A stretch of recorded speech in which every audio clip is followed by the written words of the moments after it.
Hello guys, what is up everyone? I'm Sagar Das here, back with a brand new video and you're watching my channel Evolve Fitness and Health Tips. आज का topic बहुत ही confusing है बहुत सारे लोगों के लिए, जो लोग स्पेशली बिगिनर्स हैं या इंटरमीडिएट भी कह सकते हो, उनको डिफरेंस पता नहीं है. तो आज का टॉपिक है fit versus healthy. Let's start. और अगर यार तुम नए हो चैनल पे तो प्लीज सब्सक्राइब कर दो, क्योंकि हर हफ्ते में एक नया वीडियो लाता हूँ फिटनेस और health related. So subscribe my channel and let's start today's video. And today's video is all about the difference between fit and healthy and why is it different from each other. So आज वही discuss करेंगे. आगे बढ़ते हैं. So before starting I need to clear this कि a fit guy and a healthy guy दोनों में बहुत फर्क है. Okay. तो first let's start with a healthy guy.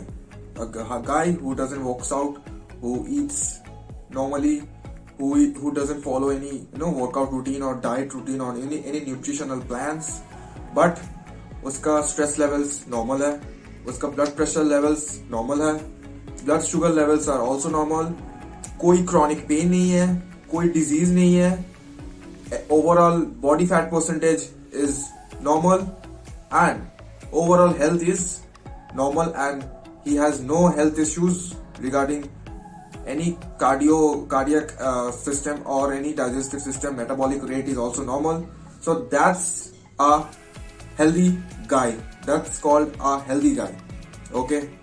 Now let's understand a definition of a fit guy. So a fit guy is more stronger in day-to-day life from others.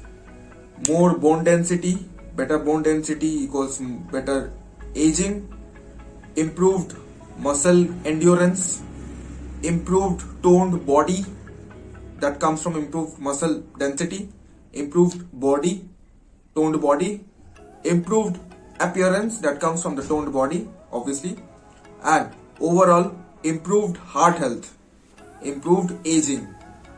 Everything is better than a normal human being. That's a definition of a fit guy.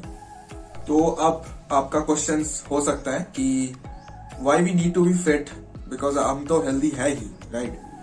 तो fit होने की जरूरत क्या है, workout करने की जरूरत क्या है, न्यूट्रिशन फॉलो करने की जरूरत क्या है, आते हैं. तो first thing first, fit guy is always better, always stronger, always more flexible than a healthy guy. Why? Fit guy works out daily, consumes protein-rich diet every day. Obviously, he or she may cheat some days, but he or she is in a proper diet. I can guarantee you that if he or she is serious. So, protein-rich diet he or she consumes, works out every day in a proper technique, form and technique. Okay.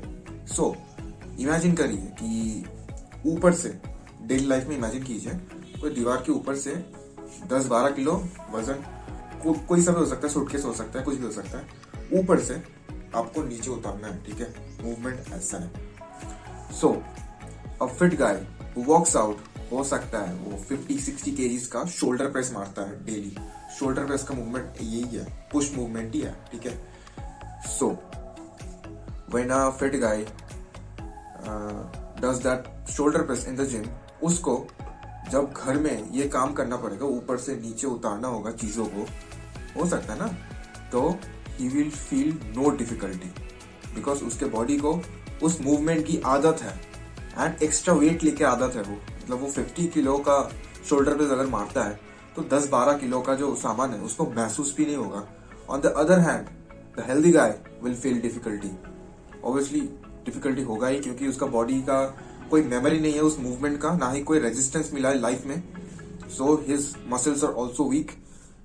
Okay, obviously muscles are weak because he doesn't work out और follows a proper protein rich nutrition, right? So this concludes that a fit guy is healthy, but a healthy guy is never fit. So I hope आपको समझ आ गया होगा कि fit गाय और healthy गाय में difference क्या है। और ये चीज सिर्फ शोल्डर प्रेस मूवमेंट की वजह से नहीं बोल रहा हूँ। डेली लाइफ में हमारा बहुत सारे मूवमेंट्स है। लाइक अगर हमारा कोई मिड साइज का मतलब हमारे मिड सेक्शन क्रॉस करता हुआ कोई वॉल है, उसको पार करना है, when we do this movement our triceps are worked. अगर ट्राइसेप में जान नहीं होगा तो हम ये मूवमेंट कर नहीं पाएंगे। For example, another example I would like to give कि हम किसी चीज को धक्का देके के एक प्लेस से दूसरे प्लेस में ले जाने की कोशिश करेंगे, उसमें भी हमारा मूवमेंट आएगा जो हम वर्कआउट करते हैं। अगर किसी चीज को नीचे से ऊपर पुल करना है, वो भी हमारा डेडलिफ्ट हो जाएगा। अगर किसी का बच्चा है या पेट है तो यार बैग में सामने डाल के भी रखते हैं, पीछे डाल के भी रखते हैं। और डाल के अगर रखना है पीछे और सामने और नीचे कुछ गिर गया, उठाना है, उठाते वक्त नोटिस करिएगा किसी किसी का बैक में स्प्रेन आ जाता है, बोलते हैं ना खिंच आ गया, या मतलब नर्व के ऊपर नर्व चढ़ गया, व्हाटएवर, आ जाता है पेन। क्यों आता है? उनका बॉडी पोस्चर तो एक अलाइनमेंट में नहीं है। सेकेंडली, उनका बॉडी का कोई मेमोरी नहीं है कि डेडलिफ्ट वाला मूवमेंट है, ठीक है, कोई मेमोरी मतलब ऑब्वियसली बॉडी को सिखाओगे तभी सीखेगा वो मेमोरी नहीं है बॉडी का मूवमेंट का। प्लस वेट लिफ्ट करने का कोई तजुर्बा नहीं है बॉडी को सिखाना पड़ेगा तभी सीखेगा बॉडी भी। So that's one more factor, and muscles are too weak to handle that situation all of a sudden. हम लोगों का जो ये स्प्रेन आता है, कुछ एकदम सिंपल टास्क में स्प्रेन आ जाता है, बहुत ही सिंपल टास्क में बॉडी इधर से उधर हो गया, स्प्रेन आ गया। अरे क्या हो गया? क्योंकि बॉडी को मूवमेंट का अंदाजा नहीं है with weights. But when we do functional movement, deadlift, squat, many more workouts are there, those are functional. हम लोग वर्कआउट क्यों करते हैं? ताकि हमारे day to day life easy हो जाए। या अगर हम उधर जिम में 100 किलो का डेडलिफ्ट उठाएंगे तो इधर 10 किलो, 12 किलो, 50 किलो कुछ लगेगा नहीं हमको, और हमारे बॉडी भी प्रोटेक्ट रहेगा, इंजुरी फ्री रहेगा, क्योंकि हमारे बॉडी को पता है रेजिस्टेंस क्या होता है, उसको लेके उठना कैसे होता है। प्लस हमारा मसल हाइपरट्रॉफी भी होता है तो स्ट्रेंथन होता है। वेट्स उठाने का ये मतलब नहीं है कि सिर्फ यही बनाना है। नो, वेट्स उठाने का मतलब स्ट्रेंथ इंक्रीज करना है। बोन डेंसिटी भी इंक्रीज होता है, उससे भी स्ट्रेंथ आता है। मसल भी इंक्रीज होता है हाइपरट्रॉफी में, उससे भी स्ट्रेंथ आता है।